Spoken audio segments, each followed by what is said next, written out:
One of the most important aspects of historical apologetics for the person of Jesus, for the reliability of the Gospels, is source criticism of the Gospels.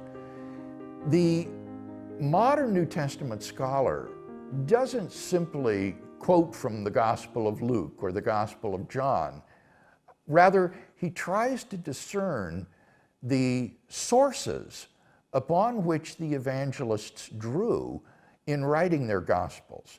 Luke, for example, refers to the many people who have tried to write an account of the things that have transpired concerning Jesus of Nazareth. And he says that having consulted these, he will now attempt to give an orderly account of his own. The other gospel writers also draw upon earlier traditions, whether written or more likely oral traditions, that come to be embodied in their Gospels. This is very helpful to the task of Christian evidences, because even though Matthew and Luke probably drew upon Mark and therefore are not independent of Mark, nevertheless, the sources behind Luke and Matthew and the sources behind Mark may well be independent. For example, in addition to Mark, most scholars think that Luke and Matthew drew upon another source that is arbitrarily called the Q document, which was a source of sayings of Jesus, teachings of Jesus, rather than an account of the events of his life.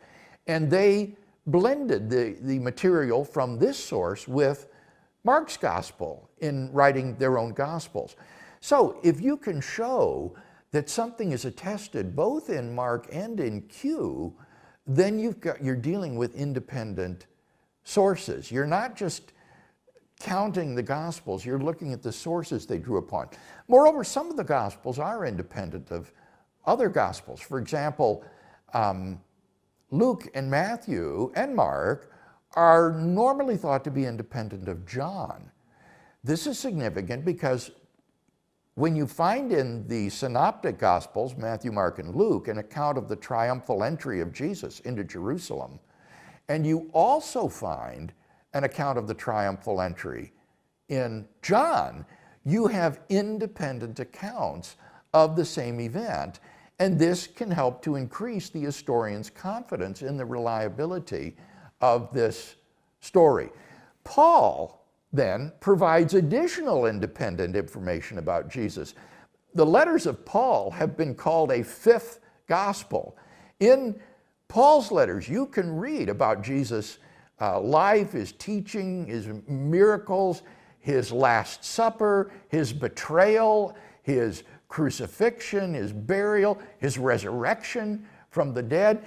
And this is an independent source from the four Gospels for these events in the life of Jesus of Nazareth, and therefore very valuable, especially since Paul's information is so early, so soon after the events took place.